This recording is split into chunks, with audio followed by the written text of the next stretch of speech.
Футбол бұл өмір, ал 13-ші сектор арнасы футбол ақпараттарын сіздерге жеткізуші арна. Бүгін біздің арнамыздан көретіндеріңіз. Барселона клубы мен Атлетико Мадрид Жоао Феликс үшін келісе алмай жатыр. Виктор Осимхен өзінің таңдауын жасады, ал Федерико Вальвердені Реал Мадрид сатады ма? Осы және басқа да футбол ақпараттары сіздердің назарларыңызда. Достар, 13-ші секторды қолдап, арнамызға жазылып, қоңыраушаны басып қоюды ұмытпаңыздар. Ал енді біз бірден бастайық, кеттік.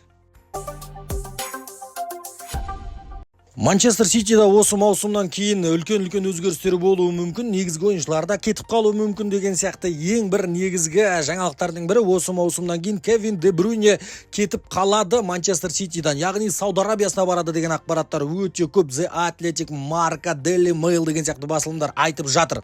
Бірақ та Де Брюйнеге Сауд Арабиясы қызық емес екен. Бұны Де Брюйненің өзі айтқан, мен қазіргі таңда Сауд Арабиясына барып ойнағым келмейді, мен топ лигада ойнағым келеді, Манчестер Ситида қалғым келеді деген сияқты ақпараттарды айтып жатыр екен. Бірақ та Де Брюйнеге өте қызығушылық танытып жатыр. Аль-Хилаль, Аль-Наср, Аль-Иттихад сияқты клубтар өздерінің қатарында көргісі келеді. Және де жалақысында аямай беретіні белгілі. Ал енді Кевин Де Брюйне өзінің сөзін ұстауда, және де ол жаққа қазіргі таңда барғысы келмейтінін жеткізіп жатыр. Соңында ойланып қалады ма, немесе қалай болады, оны көре жатармыз. Манчестер Ситидің да бұл жерде жауабы өте маңызды. Меніңше келесі маусымда да Манчестер Ситиға Кевин Де Брюйне өте қажет, ауадай қажет болады. Сондықтан да сатпағандары дұрыс шығар. Қазіргі таңда міне деп Кевин Де Брюйненің орнын бастыра салатындай бір ойыншы қазір жоқ деп айта аламыз. Және де оның орнына дәл сондай ойыншы табалады дегенге де уайым бар. Сондықтан да тағы бір маусым Кевин Де Брюйне Манчестер Ситида қалғаны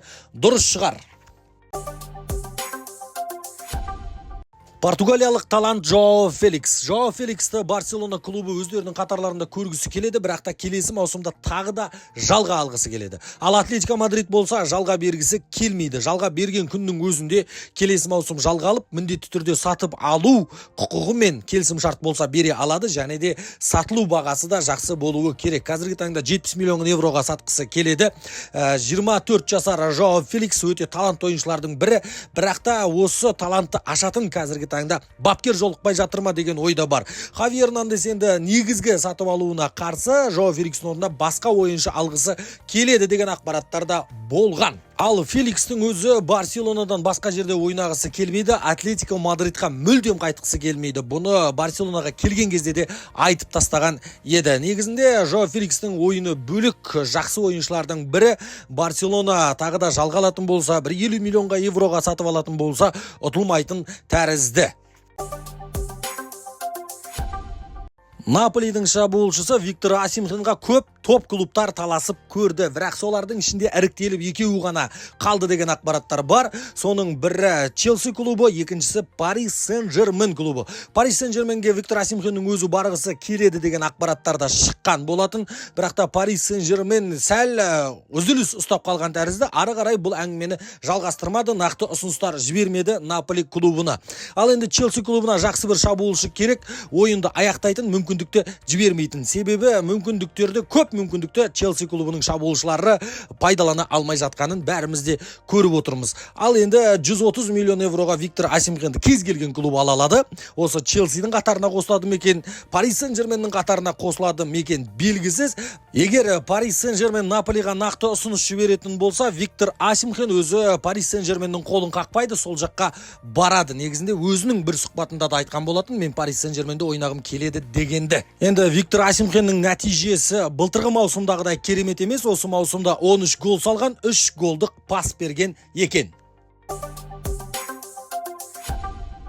Уругвайлық ойыншы Реал Мадридтің белді ойыншысы Федерико Вальвердеға талай клубтардың көзі түсіп жатқаны белгілі. Федерико Вальвердені осы маусымнан кейін сатуы мүмкін, қызығушылықтарға байланысты. Енді Федерико Вальверденің трансфер маркеттегі құны 100 миллион евро тұрады. Вальверде негізі Реал Мадридқа да өте қажет ойыншылардың бірі, сатпаса да болады. АЕС басылымының айтуынша сатылып кетуі де мүмкін. Енді Федерико Вальвердеға 100 миллион евро ұсынуға дайын клубтарды айтайық. Ол Ливерпуль клубы. Ливерпуль клубы осыдан 4 ай бұрын өздерінің қызығушылықтарын айтқан болатын Федерико Вальверде жайлы, және де нақты ұсыныс жіберетіндерінде айтқан еді. Осы Ливерпуль басты үміткерлердің бірі, және де қазіргі таңда Манчестер Юнайтедте шықты. Манчестер Юнайтедке де бұндай жартылай қорғаныс өте қажет. Келесі маусымға негізі Манчестер Юнайтед күшеюі мүмкін Федерико Вальвердені алатын болса.